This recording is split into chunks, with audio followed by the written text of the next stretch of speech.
Back to my channel Mrunal रेसिपीजमध्ये तुमच्या सगळ्यांचं स्वागत आहे. आज आपण बनवणार आहोत एक नॉनव्हेज रेसिपी. आज आपण बघणार आहोत बांगडा फ्रायची रेसिपी.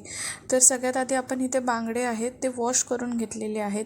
त्यानंतर आपण त्यामध्ये हळद आणि घाटी मसाला ॲड केलेला आहे. घाटी मसाला म्हणजे इथे आपण कांदा लसूणचा मसाला यूज केलेला आहे. 3.5 स्पून मी इथे घाटी मसाला यूज केलेला आहे. त्यानंतर मी त्याच्यामध्ये मीठ ॲड करून घेणार आहे. चवीनुसार मीठ ॲड करून घ्यायचं आहे. त्यानंतर आपण लिंबू ॲड करून घेणार आहे. अर्धा लिंबू घ्यायचा आहे आणि त्याचा ज्यूस आहे तो आपण ह्याच्यामध्ये ॲड करून घेणार आहे. तुम्हाला एक्स्ट्रा वॉटर ॲड करायची गरज नाही आहे, कारण आपण इथे जो लेमनचा ज्यूस आहे त्याच्यामुळेच आपण आपला जो मसाला आहे तो मिक्स होऊन जाईल इझिली. आपल्याला एक्स्ट्रा वॉटर ॲड करायची गरज नाही आहे. आता आपण जे मसाले ॲड केलेले आहेत ते आपण मिक्स करून घेणार आहोत आणि आपल्या बांगड्यांना आपण लावून ते मॅरिनेट करायला ठेवायचं आहे. आपण अर्धा तास ते 1 तास मॅरिनेट करायला ठेवलं तरी चालतं. जर तुम्हाला प्रॉपर मॅरिनेशन हवं असेल तर त्यासाठी तुम्हाला 2-3 तास मॅरिनेट करून ठेवलं तर त्याचा मसाला पण प्रॉपरली मच्छीला लागून जाईल आणि त्याची टेस्टसुद्धा चांगली लागेल. मी इथे अर्धा तास ठेवलं होतं मॅरिनेट करायला. तर इथे आपण घेतलेलं आहे ज्वारीचं पीठ. त्यामध्ये आपण थोडंसं आपला जो मसाला आहे तो आपण ॲड करून घेतलेला आहे आणि मिक्स करून घ्यायचा आहे. तर इथं मी ज्वारीचं पीठ यासाठी घेतलेलं आहे, जर नॉर्मली आपण बांगडा फ्राय करायला घेतला तर तेल उडतं, खूप जास्त उडतं. तर त्यासाठी आपण ज्वारीचं पीठ आहे ते आपण त्याला लावणार आहे. त्यामुळे जास्त तेल उडत नाही आणि आपली जे बांगडा फ्राय आहे त्याची रेसिपीसुद्धा खूप क्रिस्पी होते.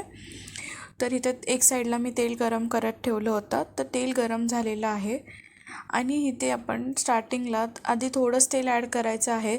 त्यानंतर आपण त्याच्यामध्ये आपण मॅरिनेट करून ठेवलेले जे आपले बांगडे आहेत ते पहिले ज्वारीचं जे पीठ आहे त्याच्यामध्ये आपण त्याला कोट करून घ्यायचं आहे. तर इथे आपण कोटिंग करून घेणार आहे पहिली ज्वारीच्या पिठामध्ये.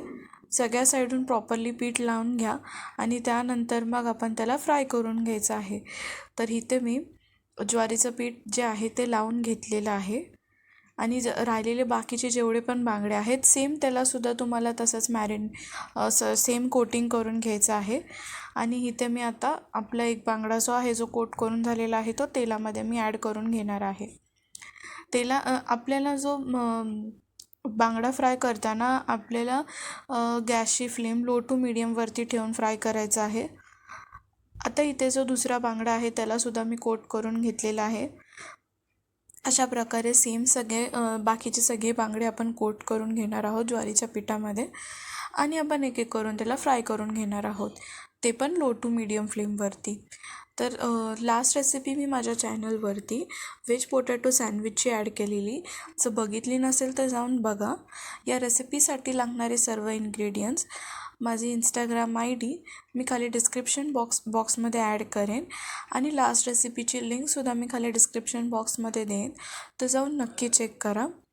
आता आपले बांगडा जो आहे तो वन साईडून थोडासा फ्राय झाल्यानंतर आपण त्याची साईड चेंज करून घेणार आहोत आणि त्यानंतर आपण त्याच्यावरती थोडंसं एक्स्ट्रा तेल ॲड करायचं आहे, जेणेकरून ते करपले जाणार नाहीत.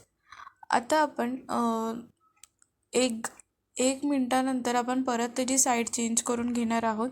असं आपण 2-3 वेळा करून घ्यायचं आहे आणि त्यानंतर आपले बांगडे जे आहेत ते एकदम क्रिस्पी आणि आतून मऊ आणि वरून क्रिस्पी असे चांगले फ्राय होऊन जातील. तर तुम्हाला कशी